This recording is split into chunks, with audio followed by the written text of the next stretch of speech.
Hello all of you. PIB series में आप सभी का स्वागत है और आज हम बात करने जा रहे हैं दो चीज़ें के बारे में जिन्हें पीआईबी ने पब्लिश किया है। पहली प्रेस रिलीज जो है, भारत ने एक नया एक शिप जो वॉर शिप है वो लॉन्च किया, पेट्रोलिंग वेसल है और उसको लॉन्च कर दिया गया। नाम है शिप का next generation offshore patrol vessel और इसके बारे में ये प्रेस रिलीज बात कर रही है। तो चले देखते हैं इस ये कौन सा शिप है और इसकी क्या खास बातें हैं। तो पहली प्रेस रिलीज में हम लोग इस नेक्स्ट जनरेशन ऑफशोर जो पेट्रोल वेसल है इसके बारे में बात करेंगे।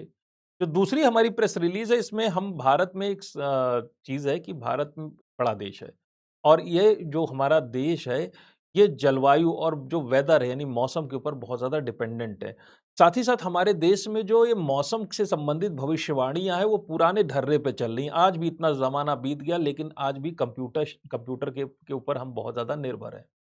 तो ये जो अभी इसमें एक नया इंटरवेंशन लाया गया कि भारत में एआई की सहायता से, आर्टिफिशियल इंटेलिजेंस की सहायता से हम मौसम की भविष्यवाणी कर सके और उसमें उनकी एफिशिएंसी और एक्यूरेसी को बढ़ा सके। तो ये दूसरी प्रेस रिलीज जो मौसम के बारे में बात करती है और मौसम की भविष्यवाणी यानी कि वेदर फोरकास्टिंग में AI, machine learning, big data जैसी चीज़ों का जो यूज़ हो रहा है, भारत में हो रहा है, उसके बारे में बात करें। तो चलिए बात करते हैं दोनों के दोनों प्रेस रिलीज़ेज़ को एक-एक करके हम लोग डिस्कस करते हैं। तो जो हमारी पहली प्रेस रिलीज है वो बात कर रही है भारत के next generation offshore patrol vessel यानी एनजीओपीवी के बारे में। इसको 11 अगस्त 2026 को लॉन्च किया गया और जीआरएससी कोलकाता ने इसका निर्माण किया है। ये जो शिप है इस शिप का नाम श्रुति रखा गया है। श्रुति नाम से ये शिप रखा गया और श्रुति का मतलब क्या होता है? देखिए जो श्रुति नाम का जो मतलब है उस आप में से बहुत सारे लोग कि श्रुति का अर्थ होता है जो हमारे जो 4 वेद हैं, 4 वेदों को कंबाइंडली हम श्रुति कहते हैं और इसीलिए इस शिप का नाम भी श्रुति रखा गया है। दूसरी चीज़ है ये जो शिप है इसके जो मार्क्स हैं मार्किंग के तौर पर इसमें हमने लाल और व्हाइट कलर का लाइट हाउस का यूज़ किया है। साथ ही साथ जो इसमें एक हमारा तारामंडल है जिसको हम कहते हैं सप्तऋषि तारामंडल। इंग्लिश में उसको उर्सा मेजर कॉन्स्टेलेशन कहते हैं, वो भी आपको इस शिप के साइन में आपको वो दिखाई पड़े। तो इसमें भारत के जो कल्चरल हेरिटेज है उसकी भी यहाँ पर झलक आपको मिलेगी। अच्छा ये शिप जो है, ये शिप अगर हम बात करें तो इस तरह के जो शिप्स हैं वो भारत में 2 तरफ बन रहे हैं। एक तो वो आपका बे ऑफ बंगाल की साइड जो आपका ईस्टर्न नोड है वहाँ पर जीआरएससी कोलकाता इसका निर्माण करती है इस तरह के शिप्स का। और वेस्टर्न साइड्स पर जो आपका जो आप देखेंगे तो वेस्टर्न साइड पर जो गोवा है, गोवा में गोवा शिपयार्ड लिमिटेड जो है वहाँ पर इस तरह की शिप्स का निर्माण हो रहा है यानी कि बे ऑफ बंगाल और अरेबियन सी दोनों तरफ इस तरह के शिप्स का निर्माण किया जा रहा है। अब ये शिप जो है ये पेट्रोलिंग वेसल है, यानी कि पेट्रोलिंग का मतलब गश्त लगाने वाला शिप है। तो ज़ाहिर-सी बात है इसके अंदर ताकत है, इसमें गन्स वगैरह लगाई गई हैं, इसमें तरह-तरह की जो मिसाइलें लगाई गई हैं ताकि जो है ये अपने जो हमारे देश की जो सीमाएँ हैं उनकी सुरक्षा कर सके, पहली चीज़। दूसरी चीज़ इसमें उन्नत रडार लगे हुए हैं, हाईली कैपेबल रडार सिस्टम इसमें लगाया गया है जिसकी सहायता से ये लंबी दूरी तक अब हमारी सीमाओं की निगरानी कर सकता है। तीसरी चीज़ इसमें जो हम कह सकते हैं भारतीय जो सेना है, खासकर नौसेना है, कई बार ऐसा हुआ है कि आस-पास के देशों में कोई बहुत बड़ी कैलेमिटी आ गई, भूकंप वगैरह आ गया, बाढ़ आपदा आ गई, तो हमारे देश की नौसेना अपने शिप और उसमें सहायता सामग्री जो राहत सामग्री होती है, उसको इन देशों में लेकर जाती है और इस तरह के मिशन को humanitarian assistant and disaster relief missions या एचएडीआर कहते हैं।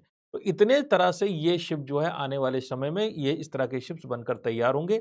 अच्छा दूसरी खास बात है कि ये शिप साइज में छोटे हैं। जो बड़े शिप्स होते हैं, लार्ज नेवल वेसल्स होते हैं, उनकी अपेक्षा इनका आकार छोटा है।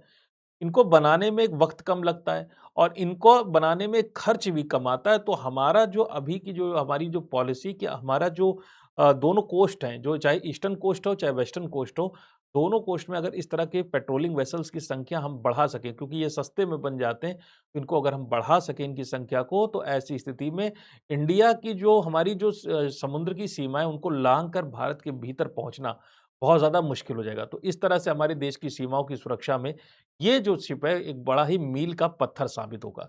अब चलिए बात करते हैं दूसरी अपनी जो हमारी प्रेस रिलीज़ थी जिसका नाम था मिशन मौसम के ऊपर आधारित थी और मिशन मौसम में अभी हम यूज़ क्या करने जा रहे हैं कि आर्टिफ़िशियल इंटेलिजेंस, मशीन लर्निंग और बिग डाटा का प्रयोग करने जा रहे हैं। इसके ज़रिए होगा क्या?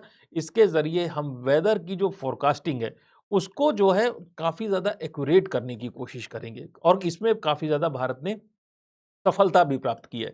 तो ये जो हमारी दूसरी प्रेस रिलीज़ है इस ये बात करती है use of AI, machine learning, big data etcetera in the weather prediction models. Weather prediction models में इन सब चीज़ों का प्रयोग से किस तरह से एफिशिएंसी आ रही है, उसके बारे में हम डिस्कस कर रहे हैं। तो यहाँ पर जो हमारे भारत में जो national centre for medium range weather forecasting है, वो मिनिस्ट्री ऑफ अर्थ साइंसेज़ के अंतर्गत आता है।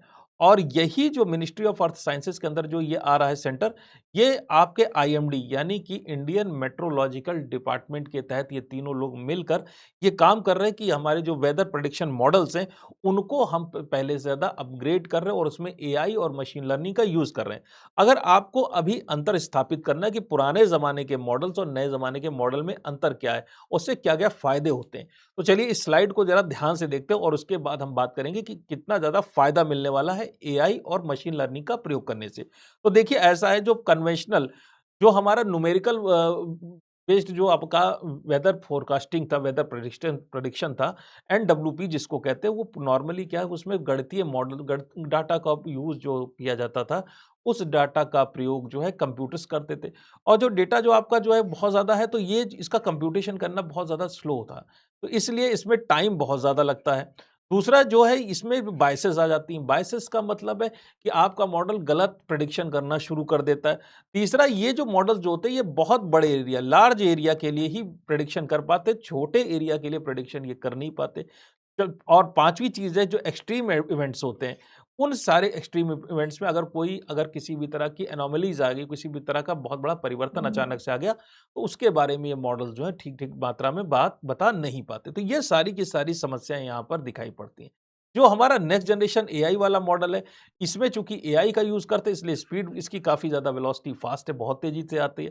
दूसरा इसमें सीएनएन बेस्ड मॉडल का यूज़ किया जाता है जिसकी वजह से जो आपका बायसेज़ हैं वो काफ़ी ज़्यादा कम हो जाती है, यानी कि मॉडल जो है आपका जो नया मॉडल है, उसमें गलतियाँ होने की संभावनाएँ कम होती हैं। जो ये व अगर हम बात करें कितने बड़े एरिया के बारे में बात करते हैं, तो जो पुराना मॉडल था, उसका एरिया काफ़ी ज़्यादा बड़ा है, बहुत बड़े एरिया है, किसी शहर वगैरह में बारिश होगी कि नहीं, उसके बारे में बता सकता है। लेकिन जो नया मॉडल है, वो जो 300 मीटर के आसपास का जो छोटा एरिया, उस एरिया के बारे में भी वेदर का प्रेडिक्शन कर सकता है। तो इसके अलावा जो एक्सट्रीम इवेंट्स हैं, उनमें जो आपके फ्लैश रेनफॉल है, सडन लाइटनिंग है, इस तरह के जो एक्सट्रीम इवेंट्स होते हैं, उसके बारे में भी हमारे जो नया मॉडल है, जो एआई बेस्ड है, वो पहले से ज़्यादा बेटर है। अच्छा, इसमें एक खास बात क्या है कि इसमें हमारे देश का केवल एक इंस्टीट्यूशन ही नहीं शामिल है। इसमें IIT Kharagpur, IIT Allahabad, Vadodara, Ashoka university यानी कि इंडिया के जितने भी बड़े इंस्टीट्यूशन हैं, वो सारे के सारे इंस्टीट्यूशंस इसमें अपना कोलैबोरेशन कर रहे हैं। Even Google Asia Pacific limited भी इसमें है, आप देख सकते हैं। और इस तरह से यहाँ पर हम देख सकते हैं कि गवर्नमेंट ही नहीं, गवर्नमेंट के साथ प्राइवेट एजेंसीज और प्राइवेट यूनिवर्सिटीज और कंपनीज भी यहाँ पर अपना अपना कंट्रीब्यूशन कर रही हैं। जैसा कि हम लोगों ने पहले बात किया, सबसे पहले ज़रूरी है यहाँ पे डाटा को लेना। डाटा की प्रोसेसिंग आर्टिफिशियल इंटेलिजेंस और मशीन लर्निंग के जरिए होगी और अल्टीमेटली आउटपुट के तौर पर जो वेदर का प्रेडिक्शन है उसको हम आसानी से और बहुत ज़्यादा एक्यूरेसी के साथ कर पाएंगे। तो ये जो मॉडल है ऐसे तो बन के तैयार नहीं होते। तो देखिए ये जो मॉडल है इसको बनाने के लिए आपने satellites, Doppler weather radar, in situ weather station, automatic weather station यानी अलग-अलग तरह के इंस्ट्रूमेंट से ढेर सारा डाटा लेते हैं, उसको प्रोसेस करते हैं एआई से में और एआई में प्रोसेस करने के बाद उसका इम्पैक्ट बेस्ड फोरकास्ट यानी उसका यूज़ भविष्यवाणियाँ करने में करते हैं और रिस्क बेस्ड वार्निंग तो यानी कि जो वार्निंग है कि कहीं किसी एरिया में बाढ़ आने वाली है, बादल फटने वाला है, इस तरह की जानकारी आप तुरंत ही उसको रिलीज़ करते हैं। साथ ही साथ इस साल बहुत बड़ी चीज़ बहुत बड़ा अचीवमेंट हमने देखा कि इस साल 2026 में साउथ वेस्ट मानसून के वक़्त जो है 5.28 करोड़ यानी करीब सवा 5 करोड़ फार्मर्स को इस मॉडल के ज़रिए इस तरह के नए वेदर फोरकास्टिंग सिस्टम के ज़रिए जो हमने सूचनाएँ दी, उनको जानकारियाँ दी, उनको वार्निंग प्रदान की और ये भारत में पहली बार हुआ कि इतने बड़े स्केल पर 15 डिस्ट्रिक्ट स्टेट्स और 1 यूनियन टेरिटरीज़ में इस तरह से हमने भारत सरकार ने जो आईएमडी है, इंडियन मेट्रोलॉजिकल डिपार्टमेंट है, उसने इस तरह से किसानों को पहले सूचनाएँ दी और उससे किसानों का फ़ायदा भी हुआ।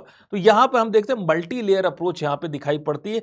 सबसे पहले सैटेलाइट से तुरंत ही सैटेलाइट और बाकी के जितने भी हम लोगों ने अभी डिस्कस किए, जितने भी सिस्टम है, इंस्ट्रूमेंट्स हैं, उनके ज़रिए हम डाटा को प्राप्त करते हैं। फिर उस डाटा को हम आर्टिफ़िशियल इंटेलिजेंस और लार्ज लैंग्वेज मॉडल के ज़रिए उसकी प्रोसेसिंग करते हैं।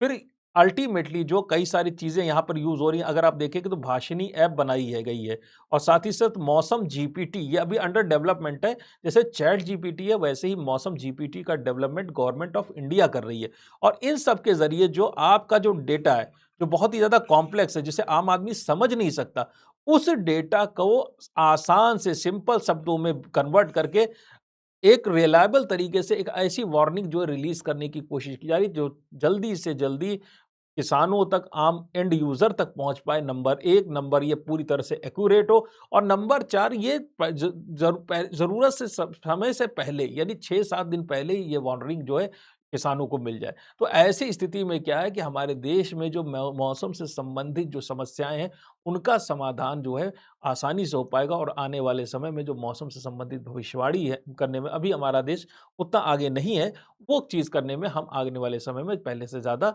डेवलप हो पाएँगे और ज़्यादा हम एक्यूरेसी के साथ ये भविष्यवाणियाँ कर पाएँगे। तो ये थी आज की पीआईबी सीरीज़। आपको ये पीआईबी सीरीज़ का ये सेशन कैसा लगा? कमेंट करके ज़रूर बताइएगा और फिर मुलाकात करेंगे आपसे नेक्स्ट पीआईबी सीरीज़ के नेक्स्ट एपिसोड में। तब तक के लिए थैंक यू ऑल।